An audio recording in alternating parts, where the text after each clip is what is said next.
What if I told you there were only 5 exercises you needed to do, and by doing them, you will completely transform your physique, and you will be looking more jacked than ever? Skip these and you're setting yourself up for failure no matter how many times you hit the gym. Let's get started.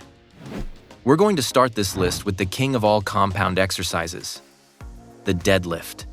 We were hard-pressed to find another movement that trains as many muscle groups in a single lift while building the kind of dense, functional mass that makes you look genuinely powerful.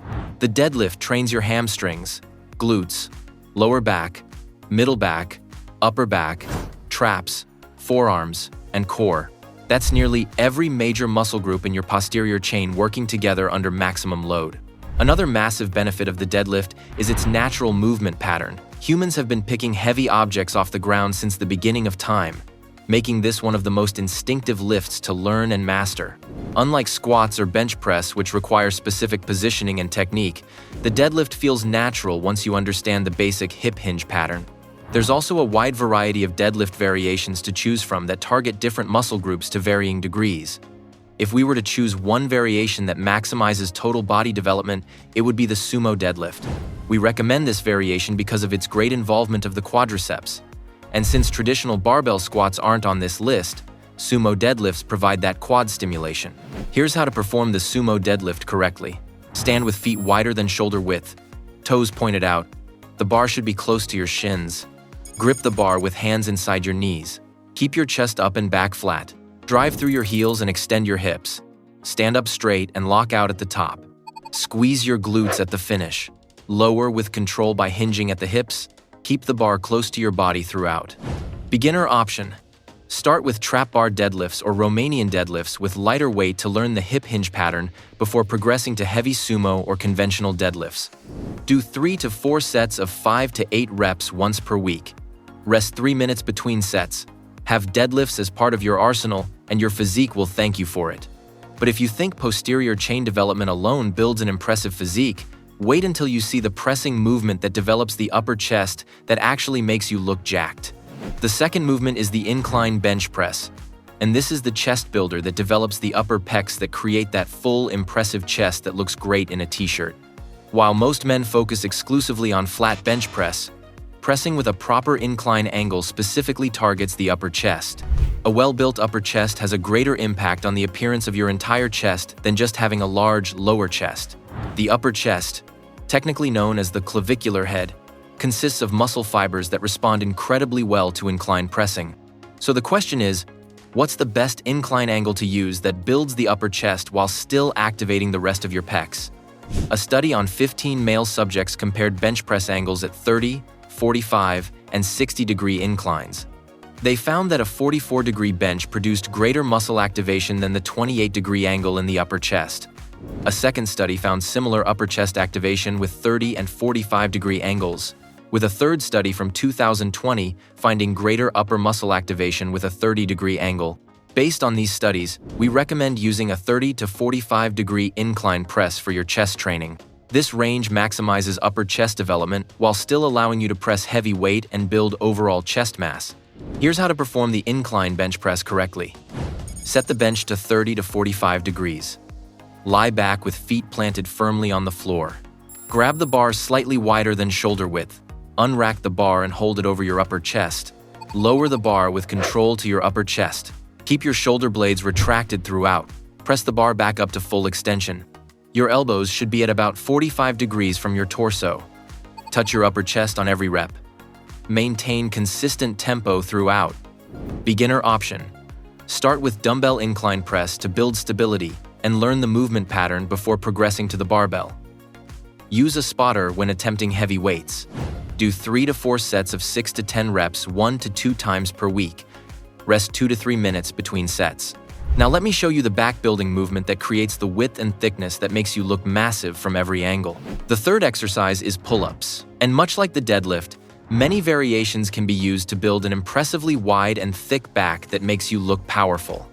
For those who aren't able to perform strict bodyweight pull-ups yet, you can use a machine-assisted pull-up or cable pull-down instead. But let's look at how different grip variations affect back and bicep muscle activation. The pronated grip, where your palms face forward, resulted in significantly greater muscle activation of the middle trapezius when compared to the neutral grip pull-up where palms face each other. When aiming to build a thicker mid-back, use a pronated grip in your pull-up routine. It's commonly believed that a very wide grip pull-up is needed to build a wide back, assuming that wide grip equals wide back. However, research says otherwise.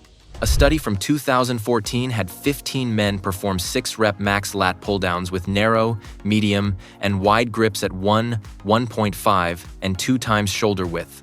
There was similar muscle activation between grip widths for lats. Therefore, with similar muscle activation at various grips, lifters can expect similar gains with grip widths from 1 to 2 times shoulder width. We recommend starting with a grip slightly wider than shoulder width and mixing up variations. There's no need to go extremely wide, especially if you experience shoulder discomfort at that width. Here's how to perform pull-ups correctly. Hang from a pull-up bar with arms fully extended. Use a pronated grip slightly wider than shoulder width. Start from a complete dead hang. Pull yourself up by driving your elbows down and back. Get your chin above the bar. Squeeze your lats and shoulder blades at the top. Lower yourself with control back to dead hang. The stretch at the bottom is crucial for growth. Focus on using your back, not just your arms. Complete dead hang between every rep. Beginner option. Use a strong resistance band looped over the bar for assistance, or use an assisted pull-up machine. Perform negative pull-ups by jumping to the top and lowering slowly to build strength. Do 3 to 5 sets to near failure, 2 to 3 times per week. Rest 2 minutes between sets. When you can perform more than 15 reps, add weight with a belt or vest.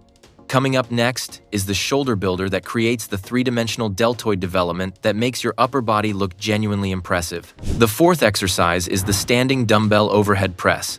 And this is the shoulder builder that develops all 3 heads of your deltoids while building functional pressing strength and core stability.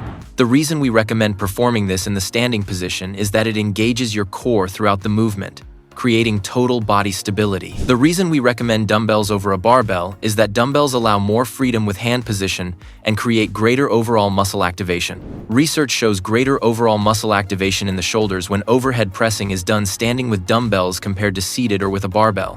A study conducted in Norway compared muscle activation in barbell and dumbbell shoulder presses performed both seated and standing. They found that overhead press done standing with dumbbells required the greatest stability, leading to the highest neuromuscular activity of the deltoid muscles. However, this was the exercise with the lowest 1-rep max strength, which makes sense because the increased stability demands prevent you from handling as much total weight. For the anterior deltoid, muscle activity was about 11% lower for seated barbell versus dumbbell, about 15% lower in standing barbell versus dumbbell, and about 8% lower for seated versus standing dumbbells. For the medial deltoid, muscle activity was about 7% lower for standing barbell versus dumbbells and about 15% lower for seated versus standing dumbbell. For posterior deltoid, muscle activity was about 25% lower for seated versus standing barbell and about 24% lower for seated versus standing dumbbells. While overhead press with the barbell allows greater 1-rep max strength, we're recommending dumbbells since the focus is building maximum muscle mass. Feel free to mix barbell and dumbbell overhead press if you're interested in maximizing both strength and size. Here's how to perform standing dumbbell overhead press correctly. Stand with feet shoulder-width apart. Hold dumbbells at shoulder height with palms facing forward. Brace your core and keep your chest up. Press the dumbbells straight overhead until arms are extended. Your biceps should finish next to your ears at lockout. Lower the dumbbells with control back to shoulder height. Don't lean back excessively to press the weight. Keep your core tight throughout the movement. Lock out completely at the top. Maintain balance and stability throughout. Beginner option. Start seated with back support to learn the pressing pattern before progressing to standing. Use lighter dumbbells initially and focus on the full range of motion. Do 3 to 4 sets of 8 to 12 reps 2 times per week. Rest 2 minutes between sets. And finally, let me show you the compound movement that builds massive triceps and lower chest while adding serious size to your arms. The 5th and final exercise is the dip. And this is the compound upper body movement that builds your triceps and lower chest simultaneously, creating the kind of arm and chest development that makes you look genuinely jacked. The dip is an excellent exercise for building the triceps, which make up 2/3 of your total arm mass. A big benefit of the dip compared to isolated tricep exercises is that it also trains the lower part of your chest, which perfectly complements the incline press we discussed earlier for complete chest development. For maximum tricep development, maintain a more upright position rather than leaning forward. By staying more upright, elbow flexion increases, increasing the dip's range of motion and placing more emphasis on your triceps. While leaning forward can add to chest training, the vertical position is better for building massive triceps. A common mistake many lifters make with bodyweight exercises is not loading the movement over time. Once you can perform 15 or more bodyweight dips with good form, it's time to use a weighted dip belt, or hold a dumbbell between your legs and train the dip like any other compound lift, adding load progressively over time. Here's how to perform dips correctly. Grip the parallel bars and support your body weight. Keep your body as upright as possible. Lower yourself by bending your elbows. Go down until your upper arms are at least parallel to the ground. Keep your elbows close to your body, not flared out. Press back up by extending your elbows fully. Lock out at the top and squeeze your triceps. Don't lean forward, stay vertical. Maintain control throughout the movement. Add weight once body weight becomes easy. Beginner option. Use an assisted dip machine or resistance bands to reduce the load until you can perform bodyweight dips with proper form. You can also perform bench dips initially. Do 3 to 4 sets of 8 to 15 reps 2 times per week. Rest 2 minutes between sets. Add weight with a dip belt when you can perform 15 clean reps. You don't need dozens of exercises or complicated routines to build an impressively jacked physique. These 5 compound movements target every major muscle group while creating the mechanical tension and progressive overload required for maximum growth. Here's your complete muscle building program based on these 5 exercises. Session 1. Monday. Sumo deadlift. 3 to 4 sets of 5 to 8 reps. Incline bench press. 3 to 4 sets of 6 to 10 reps. Pull-ups. 3 to 5 sets to near failure. Session 2. Wednesday. Standing dumbbell overhead press. 3 to 4 sets of 8 to 12 reps. Dips, 3 to 4 sets of 8 to 15 reps. Romanian deadlift, 3 sets of 8 to 12 reps. Session 3, Friday. Incline bench press, 3 to 4 sets of 6 to 10 reps. Pull-ups, 3 to 5 sets to near failure. Dips, 3 to 4 sets of 8 to 15 reps. Training guidelines. Rest 2 to 3 minutes between sets for deadlifts, incline press, and overhead press. Rest 2 minutes for pull-ups and dips. Focus on progressive overload by adding weight when you can complete all prescribed reps with perfect form. For beginners, start with lighter weights and master the movement patterns before adding serious load. You may need to reduce volume initially, 2 sets instead of 3 or 4, while building work capacity.